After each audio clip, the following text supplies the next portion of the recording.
Ladies and gentlemen, good evening and welcome to the 2023 Australia Day Awards and Citizenship Ceremony.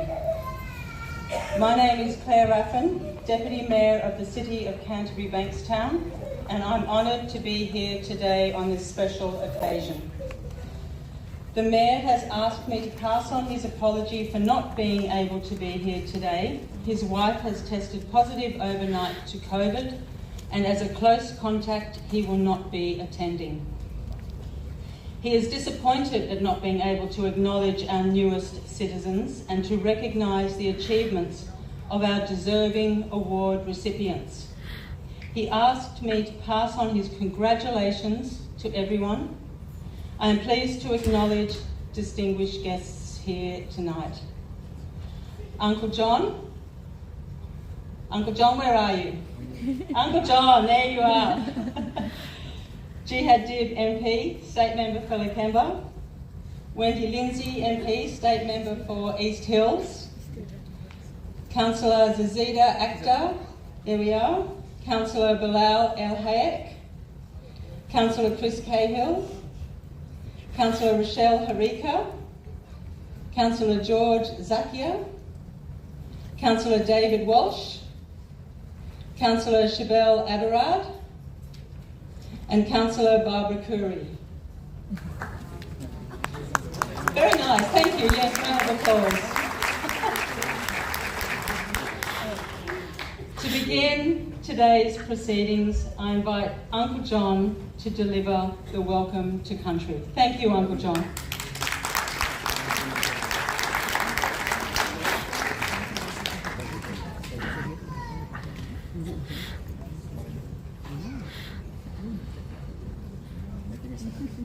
Hello to everyone. Welcome to all. Let me explain what the welcome to country means.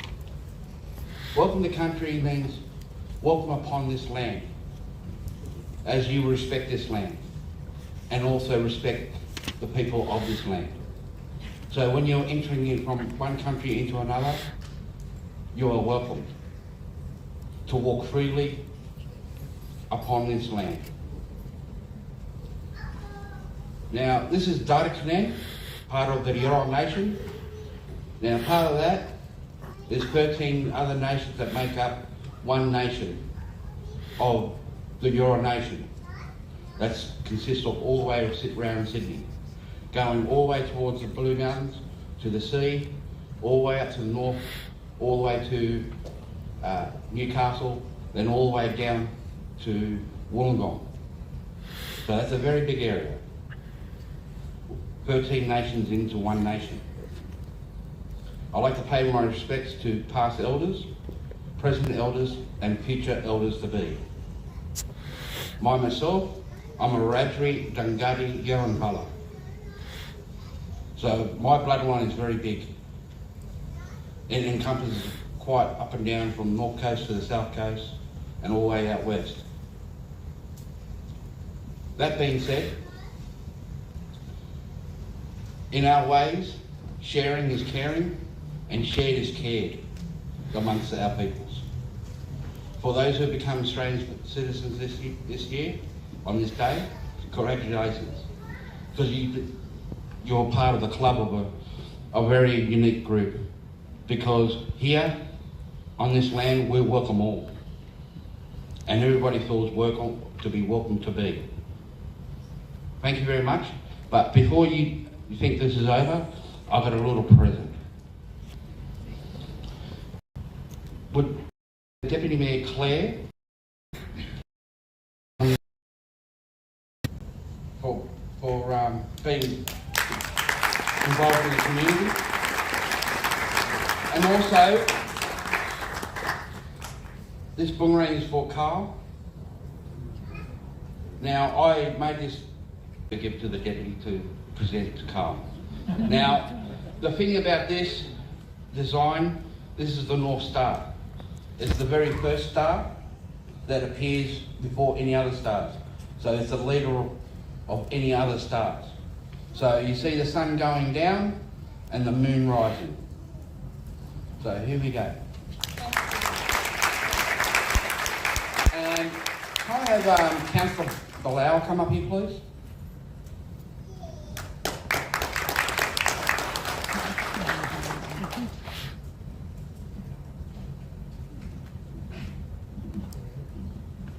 Now, for all the good work that this young fellow has done, I believe he's deserving for one of my boomerangs.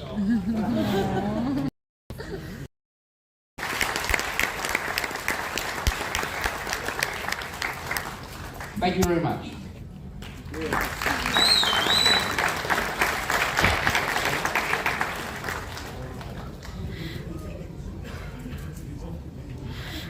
Thank you, Uncle John.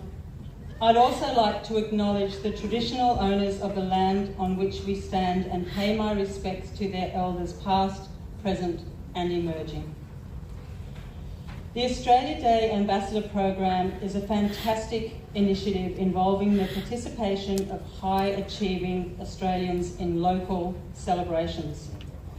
These inspirational ambassadors come from all walks of life, and today Australia's gardening guru and radio host, Graham Ross, is adding an extra special dimension to our Australia Day celebrations. Graham started gardening at the age of 4 and has never stopped. From humble beginnings as a teenager, he started working at his local garden centre and has climbed the ranks to national treasure. On Australia Day in 2021, he received a Member of the Order of Australia in the Australia Day Honours for significant service to the broadcast media, particularly to horticulture and to the community. In 2011, he was presented with London's Royal Horticultural Society's Veitch Memorial Medal in recognition of his contribution to gardening and horticulture in Australia. Graham, you are a truly inspiring person and we thank you for joining us today. Indeed, our city is lucky to have someone of your calibre at this year's Australia Day Awards and Citizenship Ceremony. I would now like to present Graham with the Australia Day Ambassador pin and invite him to say a few words.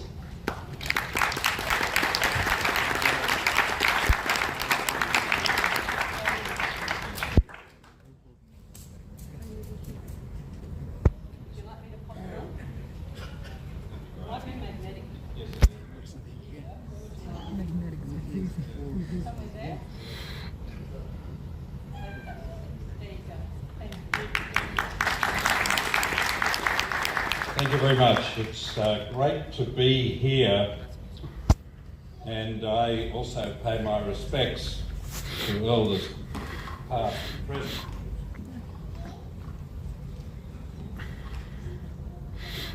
Yes, the times come when you start to need additional glasses and all of that. I've just got to remember where I put them. They'll be somewhere. Oh God. Your region is home to the Bedigal people of the Darug and the Aurora nations for some 50,000 years or more. They've lived around these parts for millennia, a community of Aboriginal peoples, tribes and nations who roamed these lands long before European settlement. Today, your Aboriginal and Torres Strait Islander population in your city sits at around about 1%, which is the national average for a city or a municipality. Your modern history, though, the recent history, if we might call it, started in 1795, when Australia's finest navigator, and very likely one of the best sailors the world has ever seen, Matthew Flinders, and his mate, George Bass, explored up the Georges River 20 miles, some 32 kilometres further than anyone had sailed before. And he reported favourably on the banks of the river and the surrounding land, and that he reported back in writing to Governor Hunter. So enthusiastic were they that Hunter, the colony's second governor, wanted to see the after Sir Joseph Banks Cook's botanist on the Bark Endeavour from 1770. I've just returned last night from Norfolk Island, where Cook had been there in 1774. We often think that there was only one journey, but there were many. In fact, there were three altogether.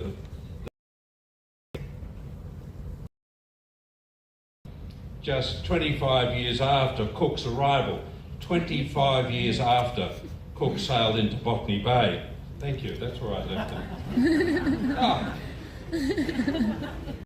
It's been preserved beginning of contemporary Australia. By the way, it was Matthew Flinders who came up with the idea and suggested the name Australia. We're one of the few countries in the world where geography is part of our name.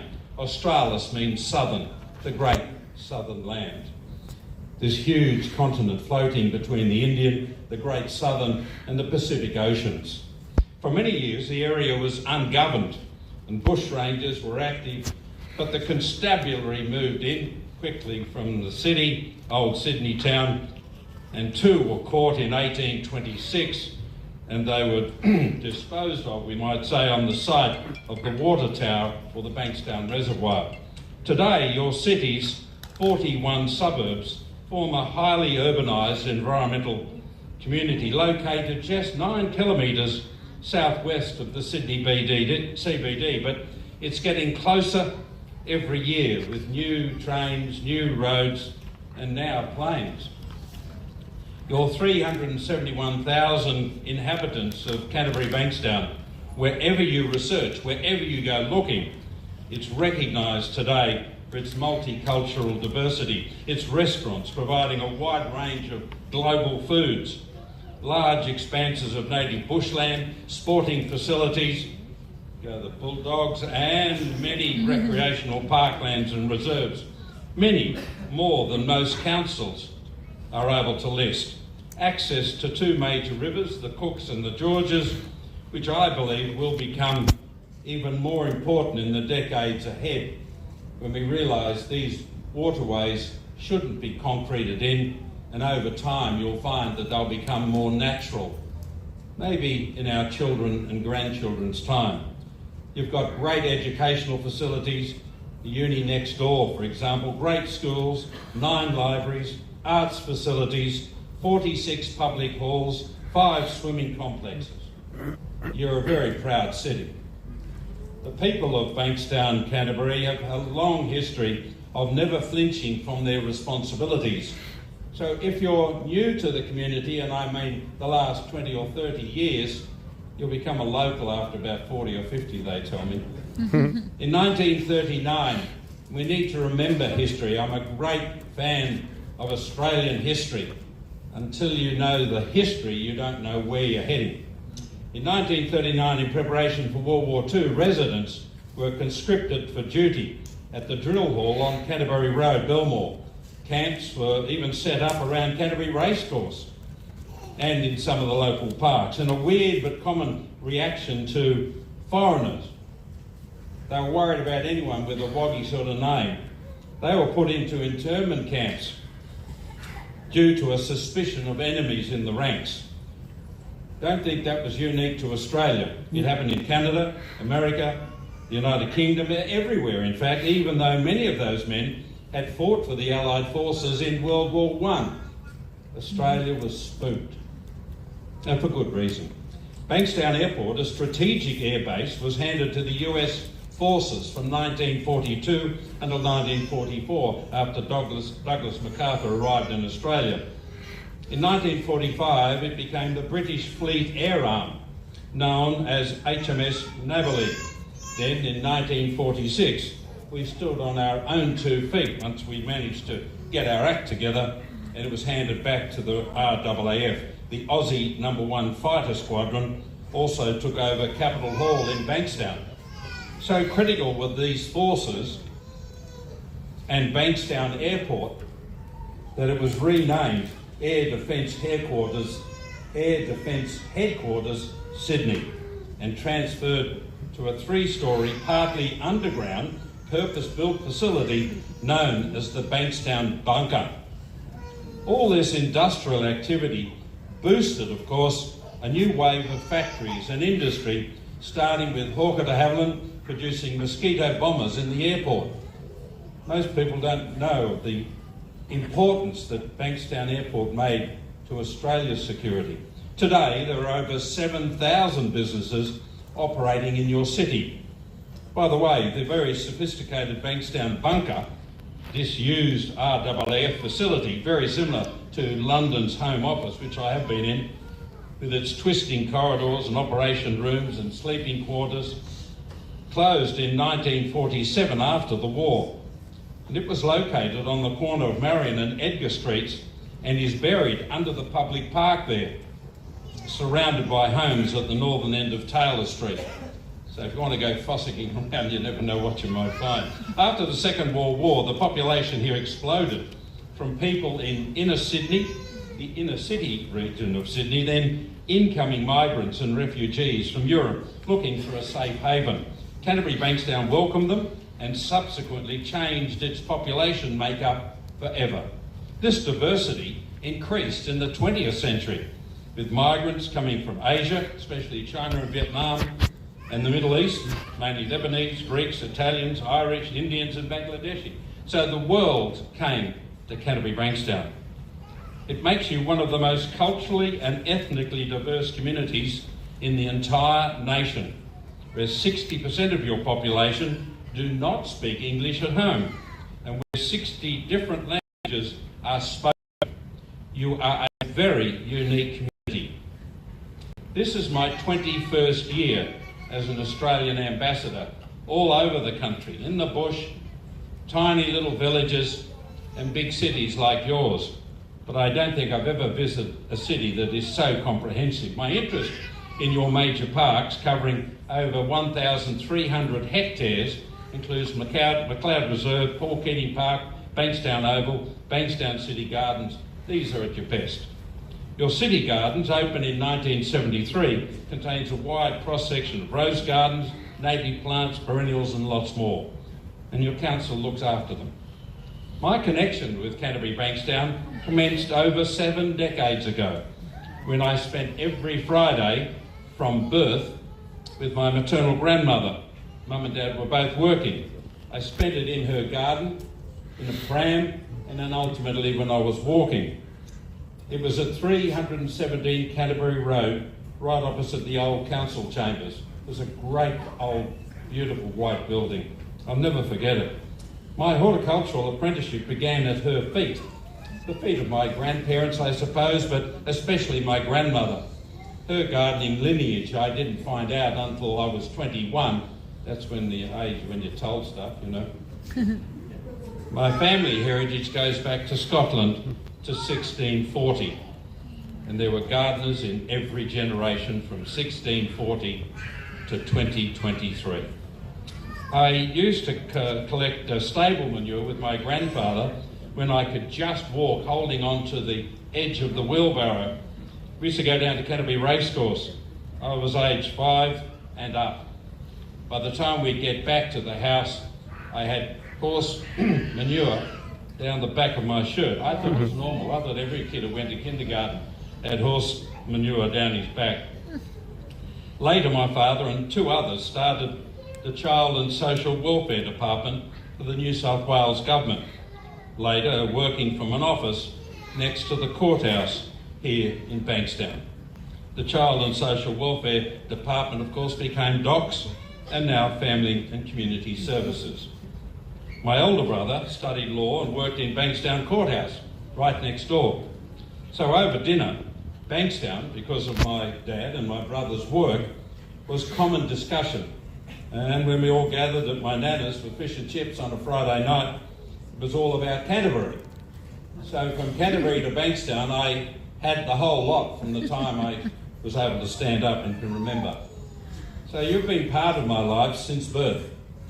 In recent surveys across your city, it was discovered that you're very proud of your diversity, for good reason. You're unique, providing authentic experiences for the rest of Australia and the rest of Sydney. You're unapologetic about who you are, and you want to project a stronger sense of self-confidence. This all leading to a destination mentality, not a drive-through one, but someone where you want to attract people to come and stay for an hour, a day, or for life. But all these achievements, aspirations and aims are nothing new for a strong community like you people. These are the values that define and unite us all. We're all celebrating Australia Day for everyone, everywhere. I'm enormously proud, very grateful to be here with you tonight. There's no better historical and familiar place for me, a typical place to celebrate Australia Day. There are many qualities to protect in your region and of which you can be justly proud, but I reckon all of that makes you the norm for Australia. Every one of the 21 regions I've visited as an Australia Day ambassador have these same qualities: strong-willed, self-determining, free self-governing, and a liberated sovereign community, an autonomous people. Amazingly today we celebrate as one single nation. That makes Australia a unique place to love and treasure, especially this Australia Day.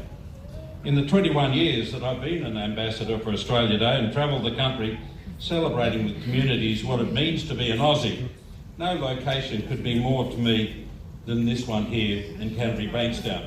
You started with a sense of pride in your heritage and the area's natural qualities, and your families stayed here, welcomed others from around the world, and you became one huge, diverse community. And so, independent, forthright, dedicated to the ideal of Australia, and a fair go in all your own idiosyncrasies. But what does Australia Day mean to you?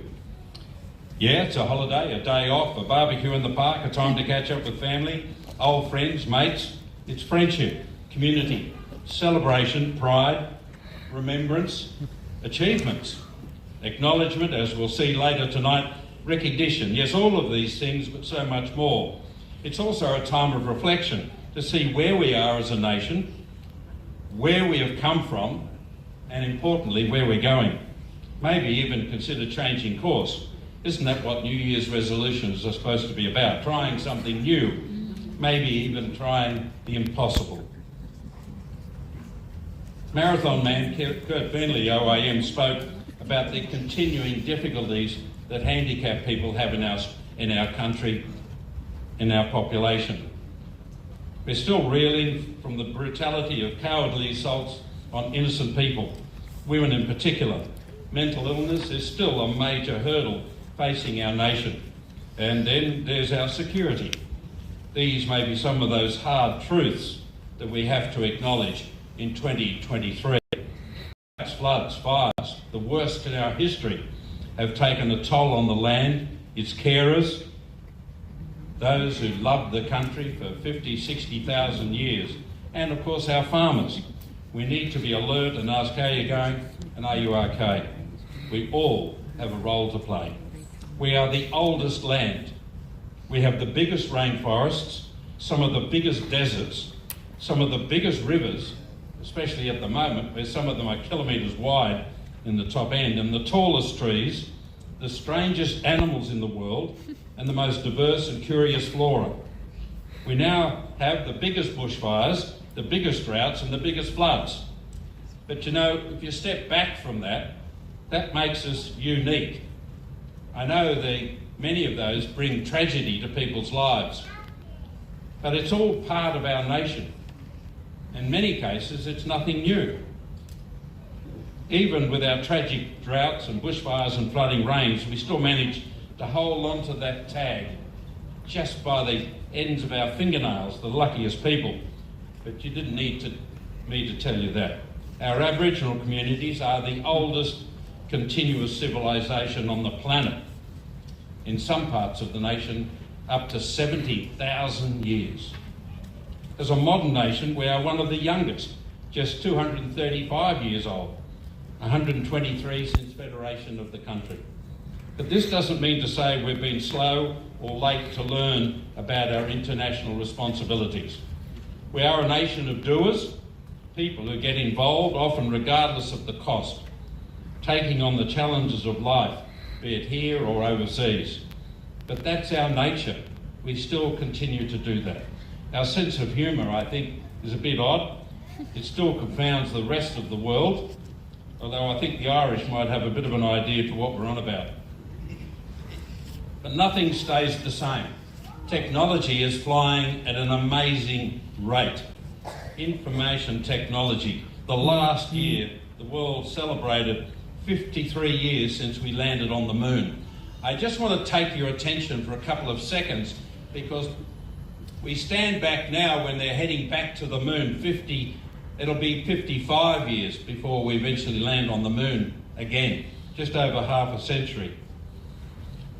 While you might be interested to know that technology put man on the moon, and more importantly got them off there, and then back to the orbiting spacecraft, and then brought them all back to Earth, that technology on the back of your credit card, that little silver or black strip on the back of your credit card, is greater than the technology that got them to the moon, off the moon, and back to Earth.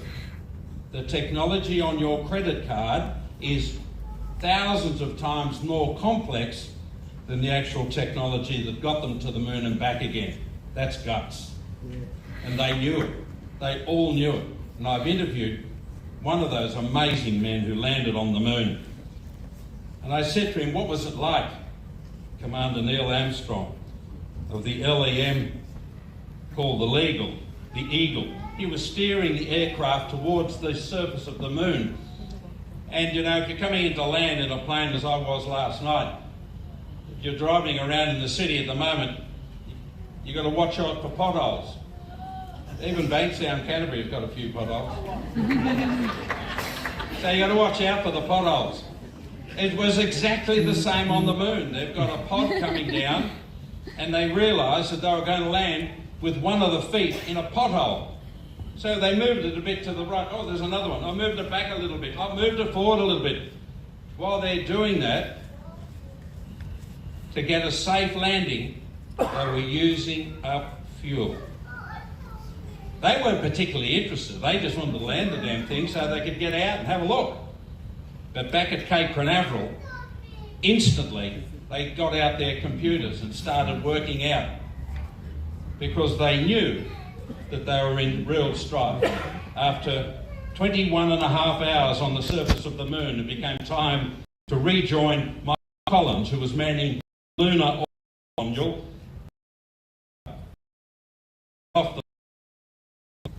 Guess what? They had no reserve fuel. None. They were about to spend the rest of their lives on the moon that they were so excited to land on.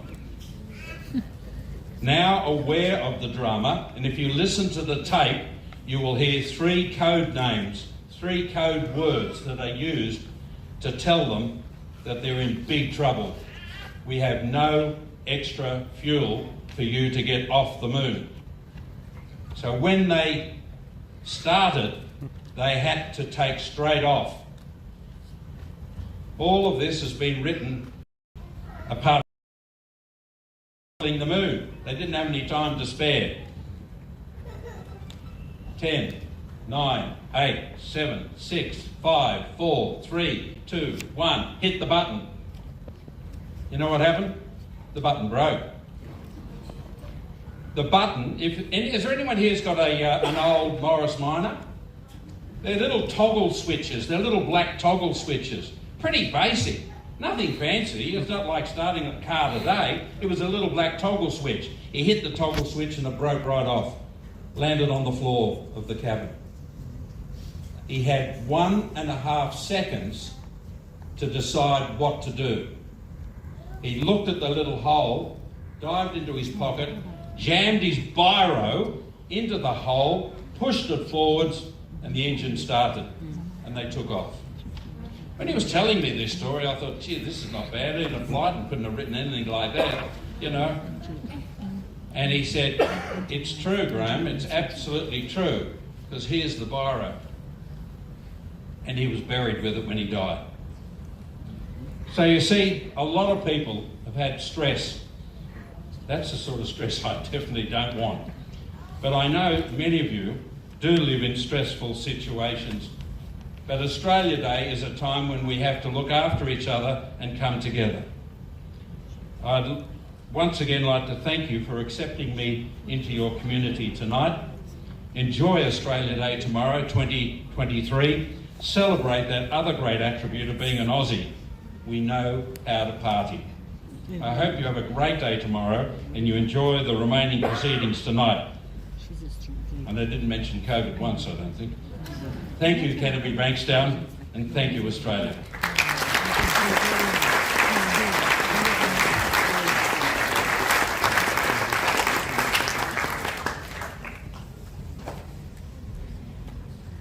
Thank you, Graham. That was particularly goosebumpy when you were talking about the biro in 1.5 seconds, and I didn't know that, so that's fantastic. Thank you so much. Tonight, the City of Canterbury Bankstown is celebrating Australia Day 2023 with some very important and exciting events. First, we welcome our newest Australian citizens in a citizenship ceremony, and then we recognise our 2023 Canterbury Bankstown Australia Day Award recipients. And please take time to browse through the souvenir program, which contains a run sheet of today's proceedings, as well as information about the award nominees, their inspirational achievements and outstanding contributions to our community. So let's turn our attention now to tonight's citizenship ceremony and a group of people that have come to our country in search of a better life. On behalf of the City of Canterbury Bankstown, it's my great pleasure to extend a warm welcome to you all. I'm delighted you've chosen Canterbury Bankstown as your home and look forward to the contributions you will make to further strengthen and enrich the economic, cultural and social life of this great city. One of the things that makes Australia, including such a special place, is mutual respect for each other, living and loving your heritage and respecting that of others while at the same time embracing a new Australian culture. A culture that promotes a fair go for everyone, showing patience, acceptance and encouraging diversity. People of all backgrounds and faiths strengthen our country and city, and only together will our future be as strong as our past and present. It always amazes me just how much our residents do for each other and contribute to making our city an evening to live, work and enjoy. As Deputy Mayor, I'm honoured to conduct your citizenship ceremony and acknowledge the contribution Canterbury Bankstown residents are making as Australians, embracing and loving our city and country. I would now like to welcome Jihad Dib. You can stop smiling at the baby now, Jihad. Member for Lakemba to the stage to say a few words, please.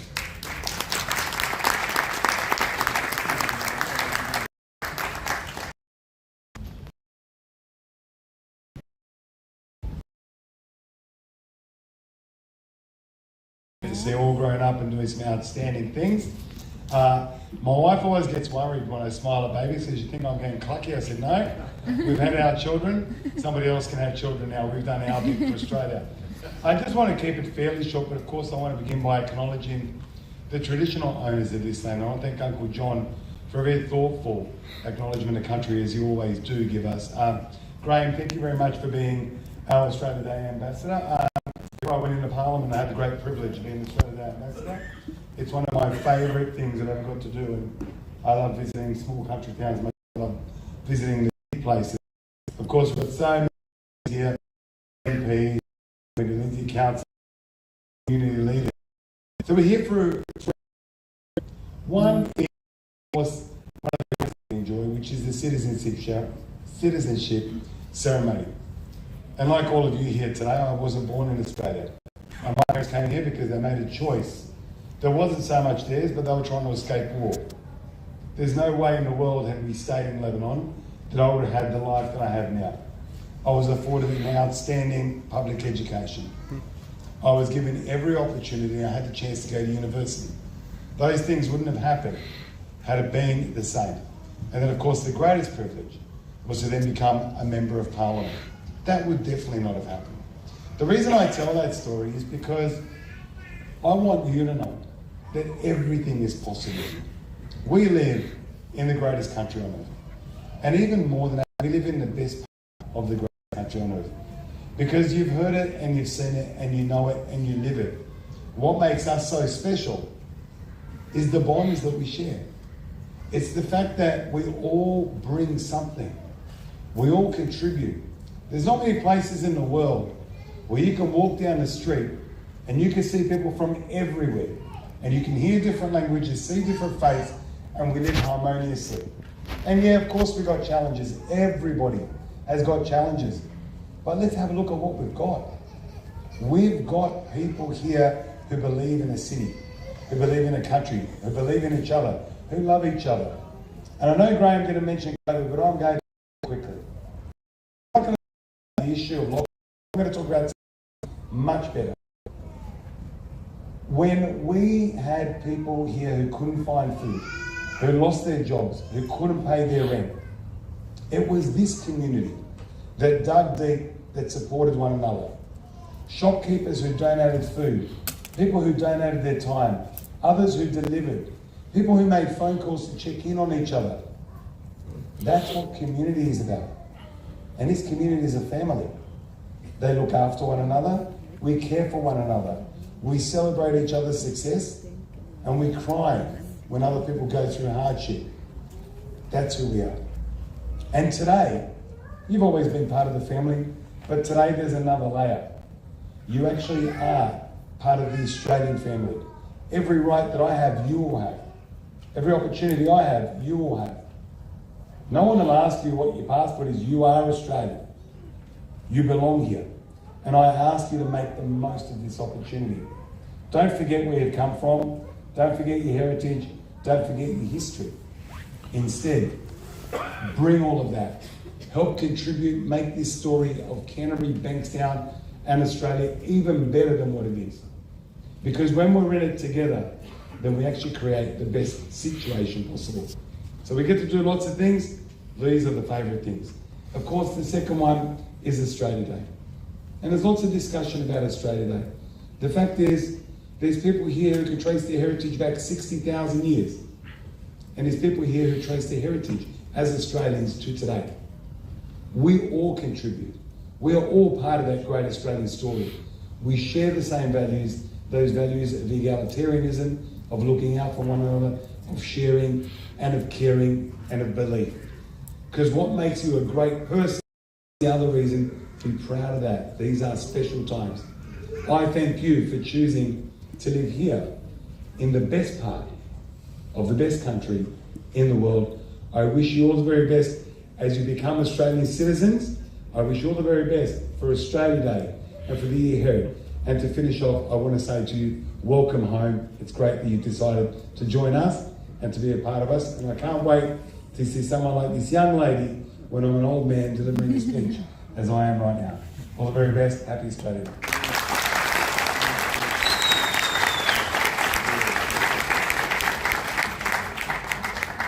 Thank you so much, Jihad.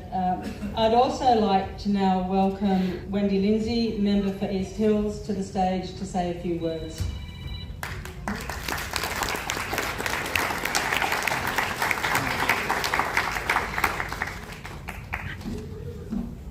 Well, Jihad's always a hard act to follow, but I'll do my best. I'd also like to acknowledge the traditional owners of the land, and a big shout out to my fellow Revesby South Public School friend, Uncle John, for doing that great welcome to country. So welcome to welcome you to becoming an Australian citizen today. Some of you may have only arrived recently, probably some of you, and it's very lovely to hear your story, Graham, and hear that early history of Canterbury and Bankstown and how you were part of that as you were growing up. So it's interesting and always interesting to hear our stories of our people that live in this area and the stories that you will all make as you become a part of our great city here in Canterbury Bankstown. So welcome, and Jihad and I always have a little bit of an argument over who's got the best electorate, but for all of you that live in East Hills, welcome to East Hills and welcome again to Canterbury Bankstown, and all the award winners today as well. Congratulations on those that are receiving awards. Thank you.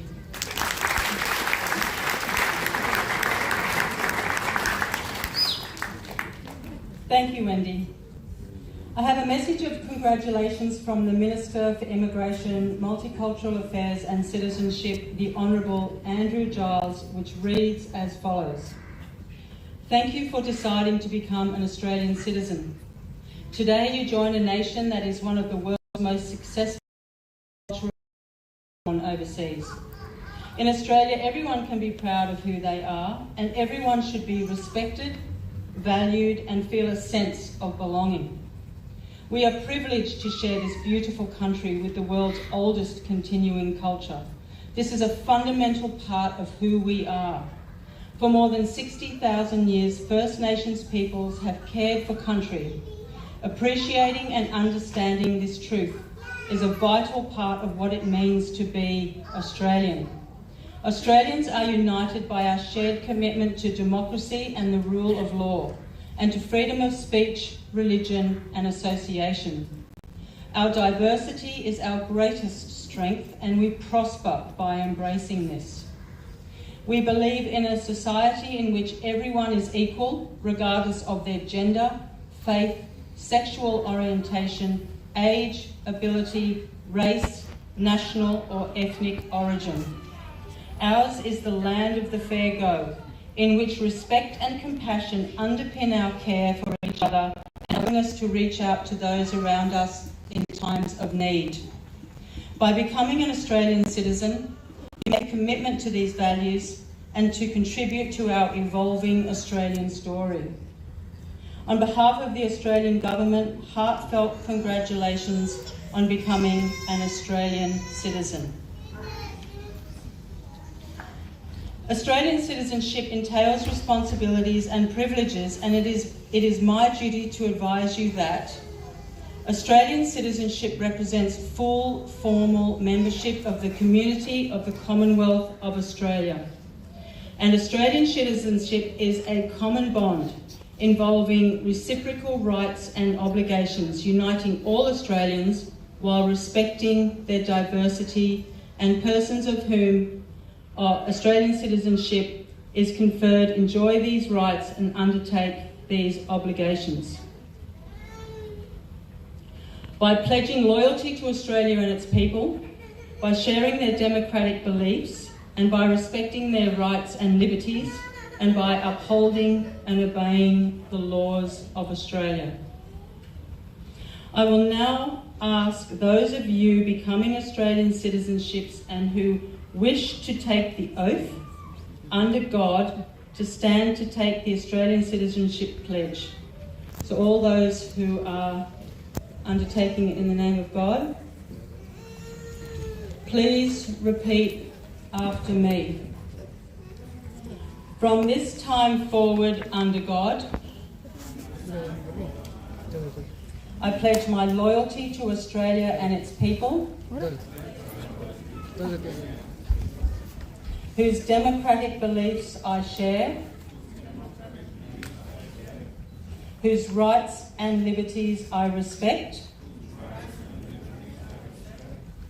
and whose laws I will uphold and obey. Congratulations, you are now Australian citizens. Thank you.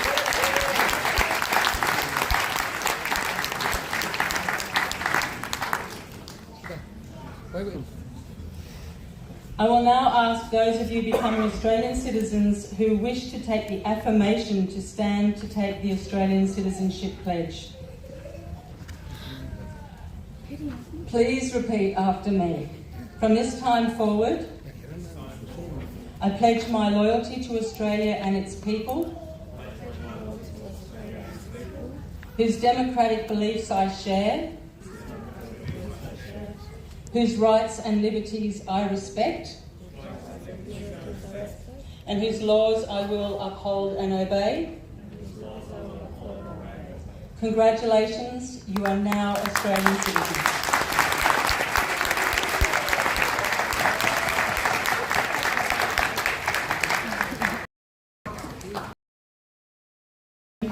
Tioni Marks.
Now you have received the very special privilege of becoming citizens of this great nation. You're all entitled to equal rights and privileges.